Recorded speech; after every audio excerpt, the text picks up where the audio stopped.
Hi everybody. Welcome to honey stories. నేను మీ Lakshmi. 'Vashishta the beast' 165 episode యార్. ఇంటికొచ్చాక ఫ్రెష్ అయ్యి, డిన్నర్ చేసి, కాసేపు తన డాడ్‌తో బిజినెస్ కోసం డిస్కస్ చేస్తూ, రెస్ట్ తీసుకోండి డాడ్ అని రూమ్‌కి వెళ్ళాడు వశిష్ఠ. బెడ్ ఎడ్జ్‌కి ఆనుకుని కూర్చుని బుక్ చదువుతుంది ప్రజ్ఞ. స్లిప్పర్స్ విడిచి బెడ్ మీదకు చేరి ప్రజ్ఞ ఒడిలో తల పెట్టుకుని, ఏంటి రీడ్ చేస్తున్నావు అని అడుగుతూ టాప్ కొంచెం తప్పించి నున్నటి పొట్ట మీద కిస్ చేశాడు. వసీ హెయిర్‌లో వేలు జొచ్చి లాగుతూ బుక్ నుండి తల తిప్పలేదు. చెట్టంత మగాడిని మొగుడిని సరసానికి సై అంటుంటే నువ్వేంటే పెద్ద సివిల్స్‌కి ప్రిపేర్ అయ్యేదానిలో ఓ ఫోజు కొడుతూ, ఓ చదివేత్తన్నావో అని యాసగా అంటూ నడుము మీద బైట్ చేశాడు. మొదలుపెట్టారా మీ అల్లరి? ఉండండి బుక్ భలే ఇంట్రెస్ట్‌గా ఉంది అని నవ్వింది. నీకింతకంటే ఇంట్రెస్ట్‌గా ఉండే లెసన్స్ నేను నేర్పుతాను అని బుక్ లాగి పక్కన పడేశాడు. గుర్రుగా చూసింది. ఏంటే నీ లుక్కు, ఇప్పుడు నీ చూపులకు నేను వణకాలా? అంటూ ఆమెను మీదకు లాక్కుని అందమైన పెళ్ళాన్ని ఇచ్చాడు. కూసంత రొమాంటిక్ సెన్స్ కూడా పెడితే ఆ దేవుడు సొమ్మేం పోతుందో అని ముద్దులు పెడుతూ కవ్విస్తూ.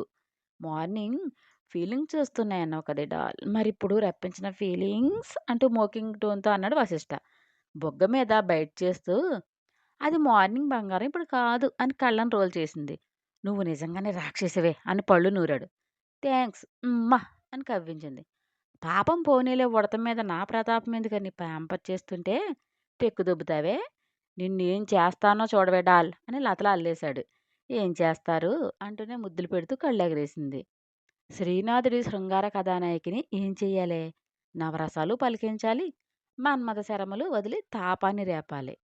ముద్దుగుమ్మపై నేను వలపులు దాడి చెయ్యాలి అంటూ ఆమెను రంజింపజేస్తూ తన ముచ్చట తీర్చుకుంటూ తన ప్రేమ జడవనలో తడిపాడు. ప్రియవల్లభుడు కురిపించే ప్రేమలో నిలువెల్లా తడిచి ముద్దవుతూ పురుషుడి ప్రేమకు పరవశించే ప్రకృతి తాను అయ్యింది ఆమె. వేడి ఆవిర్లు బలమైన ఊపిరులతో దశమి చంద్రుడికి కాకరేపారు ఇరువురు. ఆ జంట మన్మథకేళి చూసి తారలతో సయ్యకంట కోసం మబ్బుల చాటుకు మాయమయ్యాడు నెలరాజు. 4 రోజులు వేగంగా జరిగిపోయాయి. ఫ్యాషన్ వీక్ ఈరోజు చివరిది. ఎవరు ఫైనల్‌కి చేరుతారో తెలిసిపోతుంది. మోక్షకి విపరీతమైన టెన్షన్ వస్తుంది. ర్యాంప్ వాక్ స్టార్ట్ అయింది. వరుసగా మోడల్స్ తమ డిజైన్స్ ప్రదర్శిస్తూ వెళ్తున్నారు. తన లోగో నేమ్ ఎంతకీ అనౌన్స్ చేయకపోయేసరికి గుండెల్లో సన్నగా దడ మొదలైంది మోక్షకి. 6 రోజుల కష్టం ఒక్కసారి కళ్ళ ముందు మెదిలేసరికి కాళ్ళు చేతులు షివరింగ్ వచ్చేశాయి. ఏం జరిగిందో తెలుసుకోవాలనే ఆలోచన వచ్చినా ఎవరూ సమాధానం చెబుతారో తెలియని అయోమయ స్థితికి వచ్చి కంగారుగా బయటికి పరుగున వచ్చింది. అప్పుడే అటుగా వస్తున్న వసి ఆమె కంటపడ్డాడు. ఒక్క క్షణం కూడా లేట్ చేయకుండా పరుగున వచ్చి సార్ ప్లీజ్ హెల్ప్ మీ అని సచల నయనాలతో అడిగింది మోక్ష. కళ్ళు చిట్లించి చూశాడు వసి. తన ముందు శత్రువు చెల్లెలు అనే ఊహ కంటే నిస్సహాయంగా నిలబడిన ఆడపిల్ల అతనికి కనిపించింది. వాట్ హ్యాపెండ్ మిస్ అని గంభీరంగా అడిగాడు. సార్ నా లోగోని పిలవలేదు. లాస్ట్ కంపెనీ లోగోని కూడా పిలిచారు. ఎందుకో నాకేం అర్థం కావడం లేదు. భయంగా ఉంది. ఎవరిని అడగాలో తెలియట్లేదు. ప్లీజ్ హెల్ప్ మీ అని టెన్షన్ పడుతూ చెప్పిందామె. మీ వాళ్ళు ఎవరూ లేరా? I mean me father, me brother అని కావాలని అడిగాడు వశిష్ఠ. మా అన్నయ్య వచ్చును. తనకు ఏదో అర్జెంట్ వర్క్ ఉందంట రాలేదు అని కళ్ళనీళ్ళ పర్యంతమైంది. ఈ ఫీల్డ్‌లో ఇలాంటి కుతంత్రాలు సర్వసాధారణం అని తన అనుభవం నేర్పడంతో మోక్ష మీద కూడా ఇలాంటిదేదో జరిగిందని ఈజీగా గెస్ చేశాడు. పైగా తన డిజైన్స్ కూడా చూసి ఉండడంతో ఎవరో ఏకరగా ఇదంతా చేసుంటారని బలంగా నమ్మి ఓకే మిస్ టెన్షన్ పడకు పద తెలుసుకుందాం అని అడుగు ముందుకు వేశాడు. కళ్ళు తుడుచుకుని అతనితో పాటు అడుగు కలిపింది మోక్ష. తనకు తనకున్న చరిష్మాతో అక్కడున్న వాళ్ళని చాలా సీరియస్‌గా డిస్కస్ చేస్తున్నాడు. వాళ్ళేంటో చెబుతున్నారు. వాళ్ళని కన్విన్స్ చేస్తున్నాడు. ఆర్గనైజర్స్ మార్క్స్ వైపు చూపిస్తూ ఏదో మాట్లాడుతున్నాడు. వసీ కళ్ళు చిన్నవిగా మారాయి. అతను చెప్పేది విని. సారీ వశిష్ఠ గారు. ఇందులో నేనేమి హెల్ప్ చేయలేను అన్నాడతను. ఇదంతా ఏదో కుట్ర మిస్టర్ జోసెఫ్. ప్లీజ్ నా మాట వినండి అని చాలా రిక్వెస్ట్‌గా చెప్పాడు. మీరంటే నాకు చాలా రెస్పెక్ట్. బట్ ముందే అన్నీ చెప్పారు. ఎలాంటి రికమెండేషన్స్ యూజ్ చేయకూడదని. ఆమె ఎవరో హైర్ ఆఫీసర్‌తో కాల్ చేయించింది అని చెప్పాడు జోసెఫ్. ఒక సైడ్ చేతులు పిసికేసుకుంటూ టెన్షన్ పడుతూ చూసింది మోక్ష.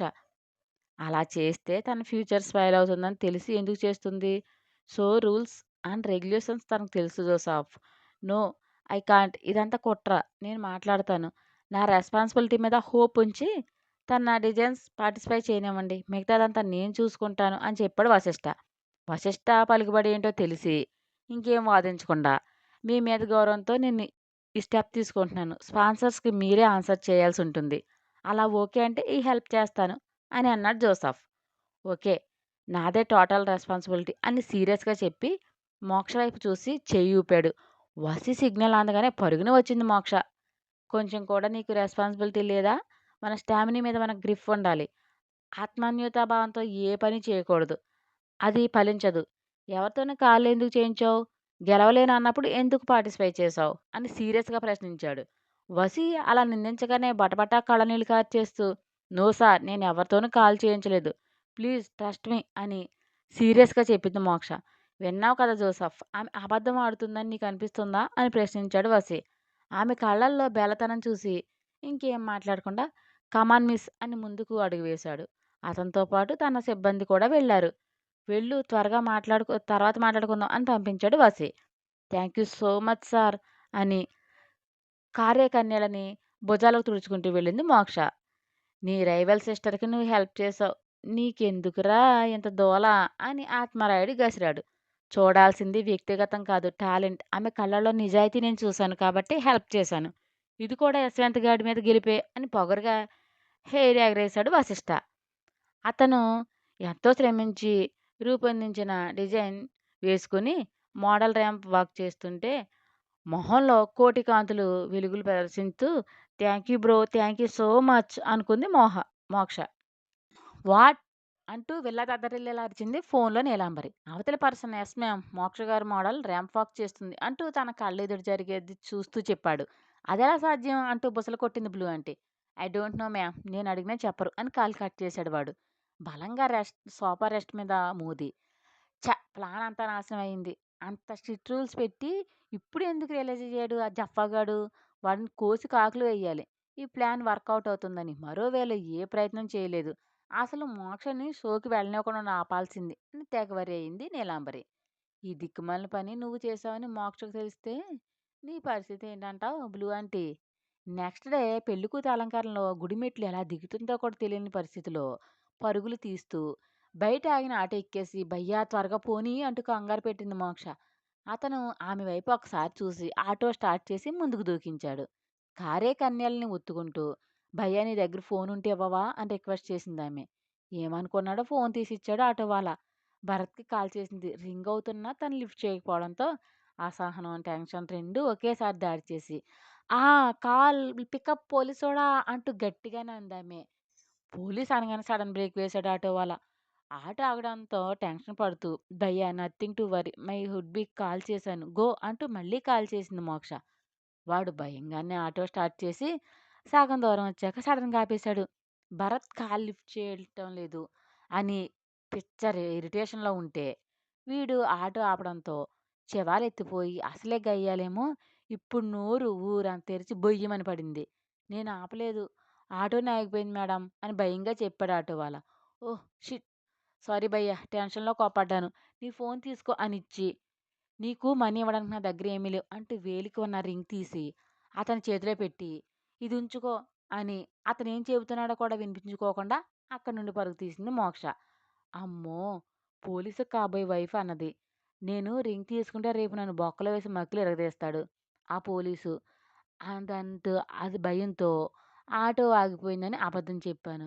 పాపం పరుగులు తీస్తున్నారు అని ఆటో స్టార్ట్ చేసి రయ్యమని దూకించి రివ్వున తూనీగలా పరుగు తీస్తున్న మోక్షను కలుసుకుని మేడం రండి అంటూ పిలిచాడు. ఆయాసంతో రొప్పుతూ ఆటో ఎక్కేసి త్వరగా పోనీ అంటూ మాట కూడా తడబడుతూనే చెప్పింది. నైట్ భరత్‌తో జరిగిందంతా చెప్పడంతో తన ఫ్యామిలీ గురించి అన్నీ చెప్పాడు వశిష్ఠ. ఇంటి అడ్రస్ తెలుసు కాబట్టి చెప్పి త్వరగా పోనీ అని మొహానికి పట్టిన చెమటని పట్టు చీర చెంగుతో తుడుచుకుంది. అరగంటలో గమ్యానికి చేర్చి మేడం మీరు చెప్పిన అడ్రస్ ఇదే అన్నాడు. కిందకు దిగుతూ థ్యాంక్స్ భయ్యా అని వెళ్తుంటే మేడం మీ రింగ్ అని ఇచ్చాడు.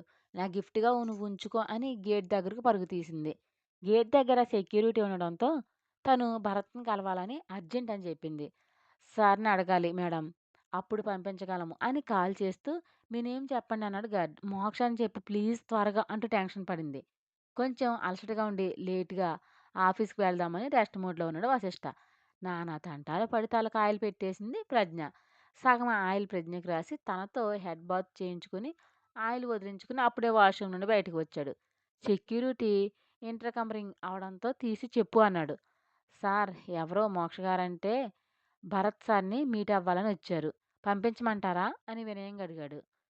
నొసలు చిట్లించి భరత్ కోసం వచ్చిందా? అని రిపీట్ ప్రశ్నించి ఓకే పంపించు అని చెప్పి కట్ చేశాడు.